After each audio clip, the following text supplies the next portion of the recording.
Good morning, guys. Welcome into my Earth Lodge. And today I have something quite different but also exciting to share with you. And I brought along my good friend John for this occasion. About a month or two ago, I had a workshop and a very nice middle-aged to elderly gentleman came along. And he was an ex-pilot. And had many interesting stories to tell, and he gave me a very small little what's known as a votive axe.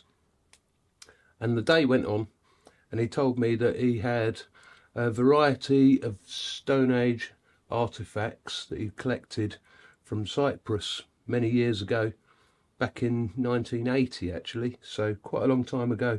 They've stayed in his possession, and when he visited my Earth Lodge he came to the opinion that it would be really nice to send them artefacts to me so they could join me in this Earth Lodge. So I opened the box one evening when I got home, and the first thing that I pulled out was this bowl, and it's a stoneware bowl, probably from the early Neolithic period. And I knew right there and then that it would be a crime to go any further into this box alone or without you guys. So it is a box opening of but it has a special nature to it. And well, John has already said to me, I wonder what they had in here, and it's hard to say, isn't it? Yeah, totally. Very special though. It's a special thing. And you did wonder whether it was actually set to sit like that, because it's got this natural flat side on it, or maybe like that. So Cyprus, we're talking about a site which was, we're talking about a site from the Upper Paleolithic period, and there was 3 excavations that went on at this particular place where this gentleman sat, because what he discovered is he was sitting at a partially collapsed rock shelter, and some of the rock shelter had gone down into the sea, and he started exploring, and it wasn't too long before he started coming up with things which instigated a dig. Well, listed in the paperwork here, John, we've got a description of what we're about to find, and it's quite interesting because box A, which is here, tells us that we've got the remains of a now extinct animal from that region, the pygmy hippo and pygmy elephant. So shall we, with a flint knife, open this up?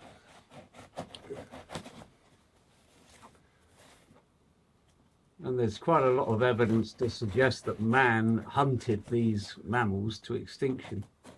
Well, there was a little bit of a war going on amongst the archaeologists over the opinion, because they didn't really want to just jump at it. You got your glasses there, John. Can you read what this says? Yeah. They didn't want to jump at the idea that man had made these become extinct, because they were still struggling to form the evidence. So what's that say then, John? So, flints various found on the surface near the site. So that's bag E. We've got to open that up, haven't we?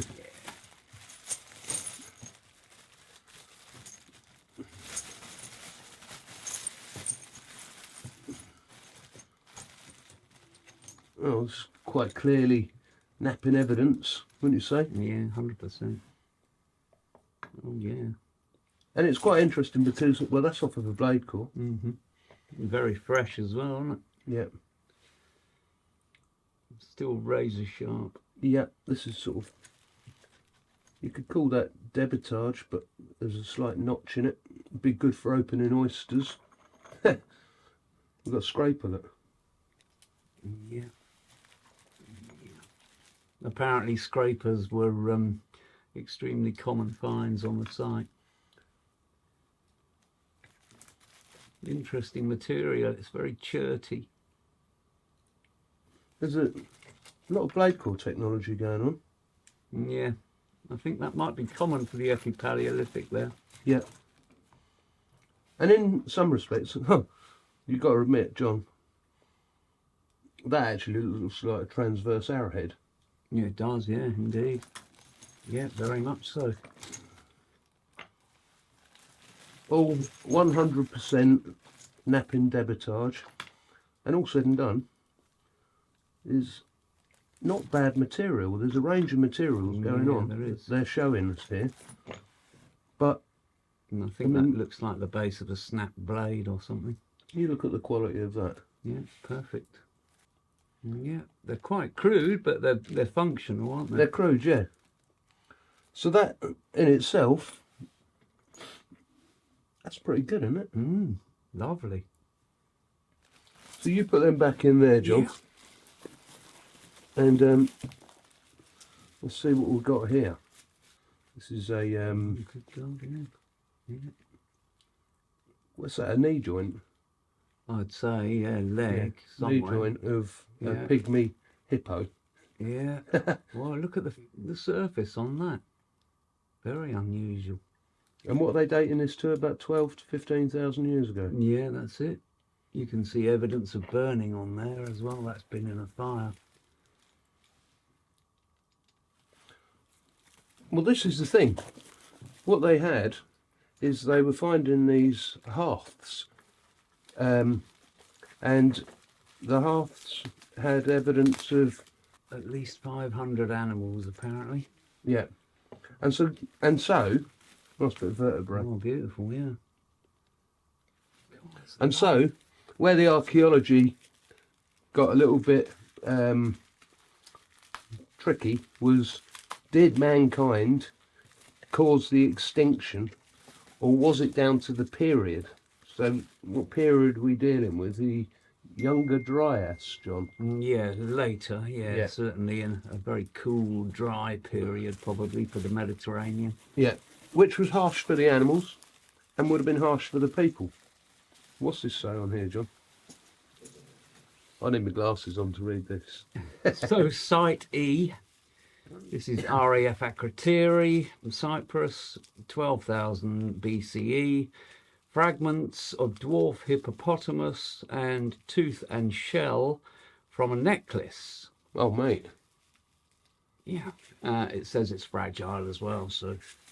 I mean, they're all fragile. I can see the archaeologist wincing. At us touching these. Yeah, you quite often get something called bag damage when artefacts are all jumbled together like this and they chip against each other, etc. I mean, there's me dropping them. We're just giving the archaeologists something else to Oh, wow, look at this. Look at that little bead. Oh, yeah, that's amazing.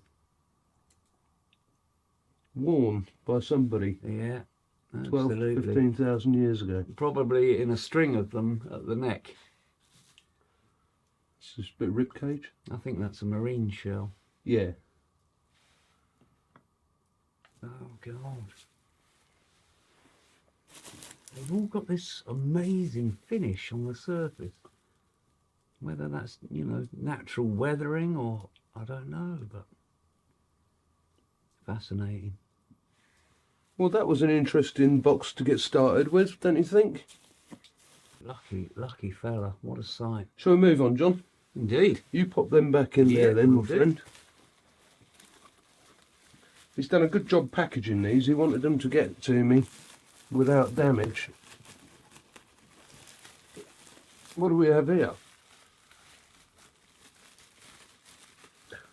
B. You want to go to your notes, John, and find out what B is? Sure. B.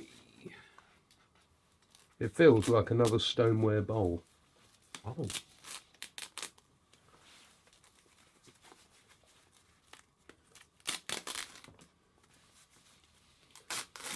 Yeah, that's what it says it should be. Yeah, absolutely. So the stoneware would have been really early Neolithic. It was before they got into pottery. The PPNA and PPNB. This hasn't quite survived the test of time, but No, it's mainly all there though, isn't yeah. it? Again, similar material, isn't it? Very limestone-like. And there's a very good chance that the flints that we've seen in the bag have been responsible for digging these out. Yeah, certainly some of them would, yeah. Yeah.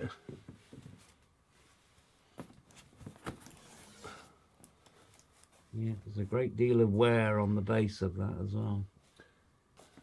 If my eyes deceive me, or is that green staining? Makes you wonder if they used it later in the Chalcolithic or the copper products. There's definitely a green there. Mm.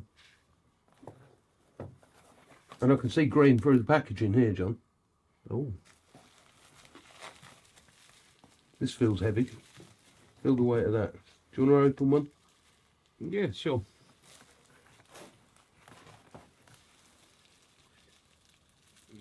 Read that knife.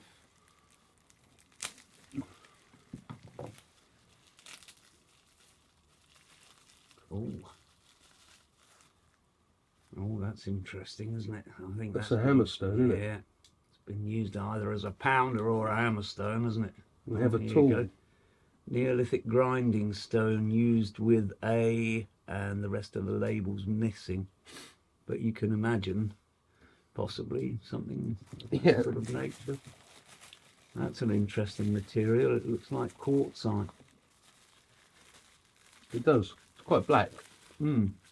Oh, here we go. Look. That's been used as a hammerstone. Look at the pounder. Oh, for certain. Yeah. So you've actually got a flint hammerstone. They didn't always have quartzite.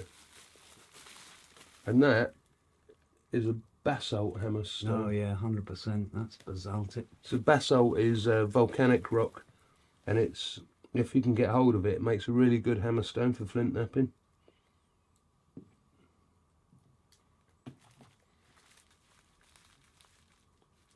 Oh, That's John, quartzite. I already know what's in here. I've just touched it. You've got to open this because you have a relationship with this culture. You'll enjoy this bit. Here you go, mate. You get hold of that and show me where the knife's going. Okay. Sticker in there. Mind your fingers.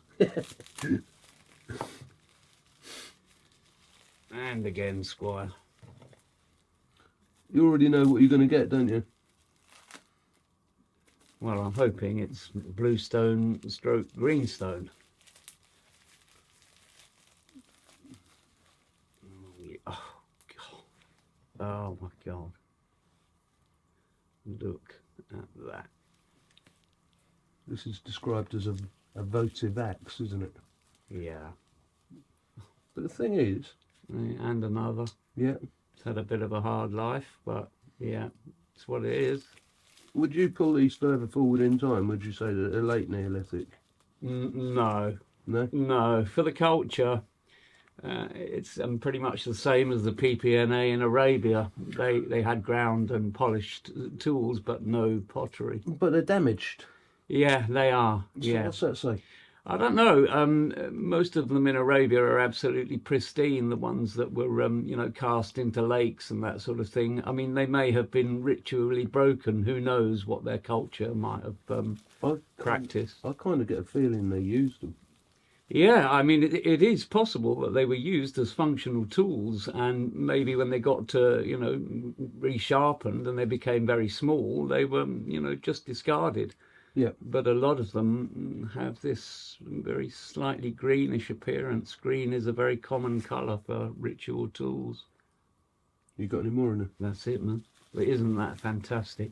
That is, isn't it? And it's quite common for PPNA sites to be littered with these small axes. Quite a lot of work making one of them. Yeah, 100%. Yeah, labours of love. And we've got different colours going on in here, John.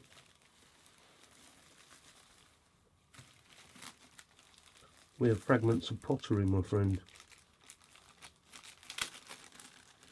Oh.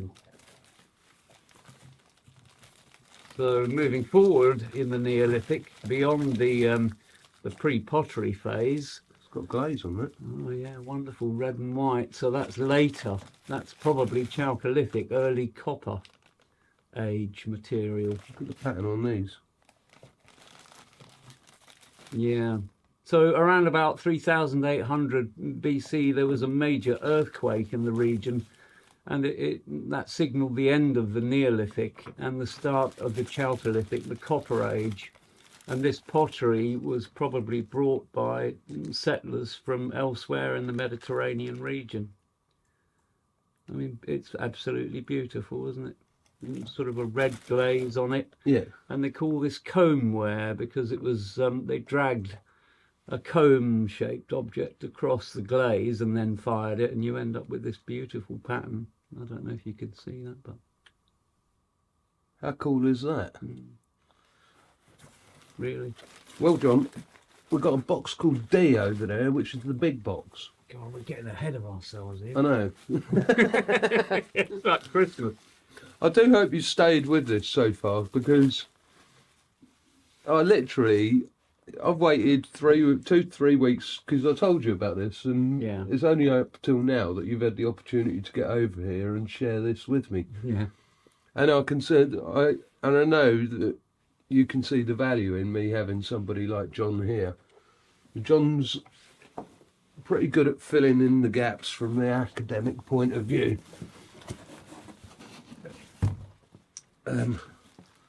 You spend a lot of your time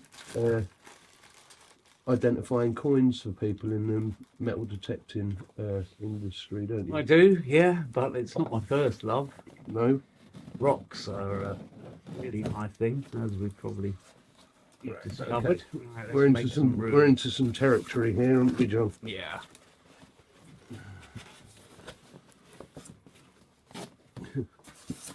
What are we going to find?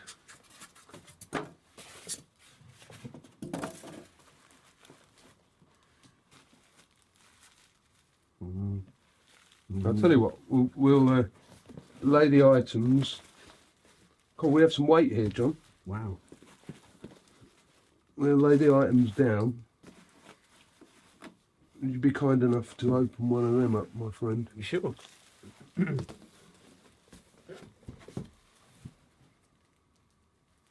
This is where I stabbed myself. Making my knife look blunt. And it isn't, I can assure you.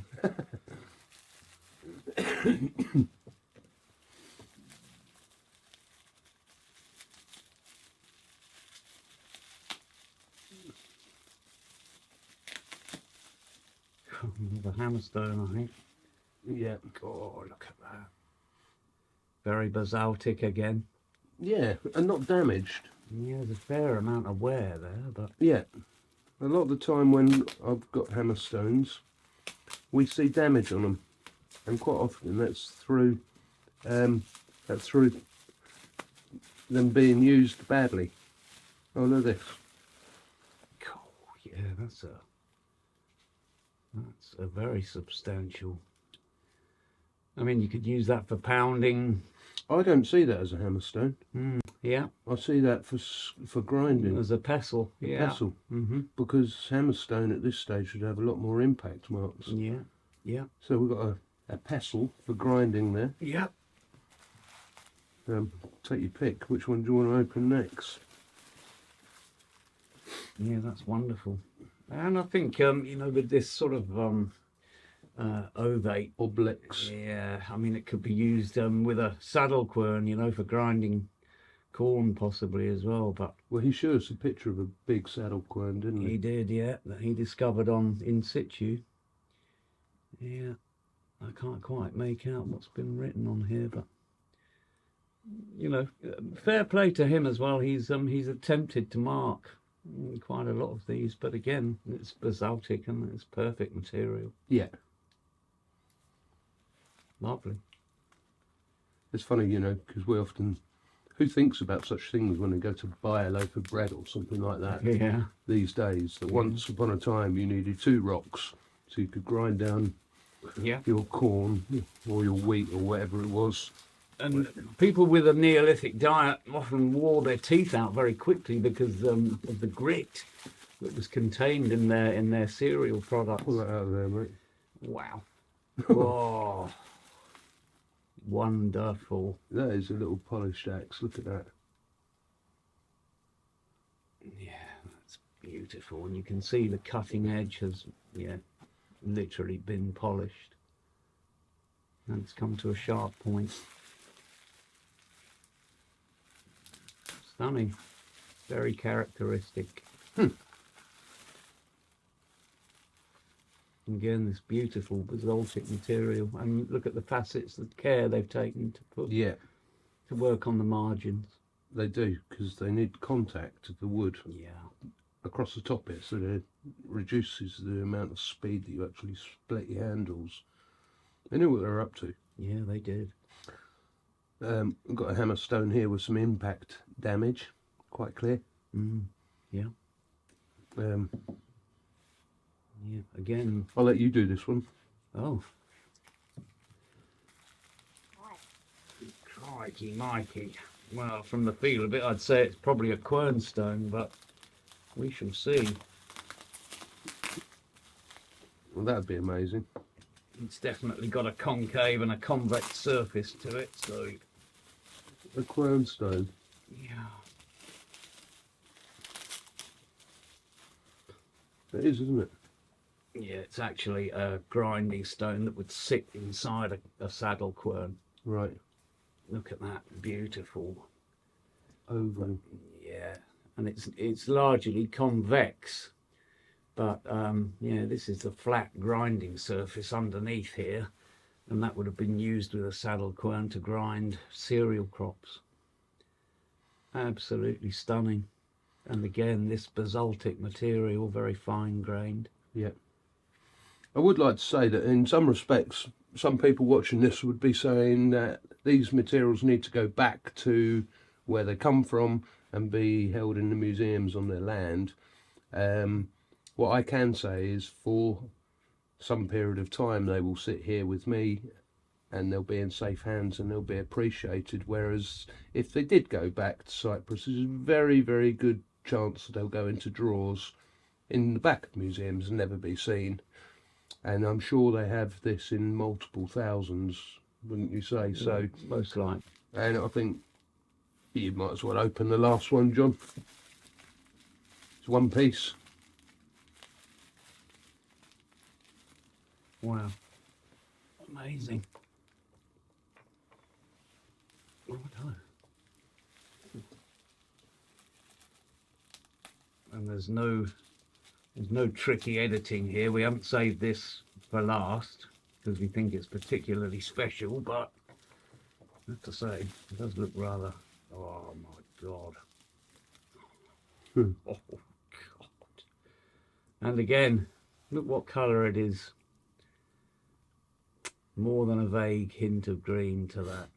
Do you see that once again as a... Oh, I think it was probably an axe, but I think it's been an axe which has been repurposed into yeah, either a pestle or some other grinding tool, but that's had an awful lot of work put into it. Well, that was us. Amazing. From the top to the bottom. And amazing. Well, thanks for helping me out with that there, John. You're welcome. You as always. It was a joy to open with you. We go back a long way and become good friends, and archaeology has been the thing really that's bound us together. There's many interesting evenings with a beer on board, and it. Yeah, it has, yeah. So great privilege. There you are. Cheers, guys. Thanks for watching. I hope you found that interesting. You've been watching Will Lord, and hope that stimulated you to subscribe if you haven't already. Cheers, guys.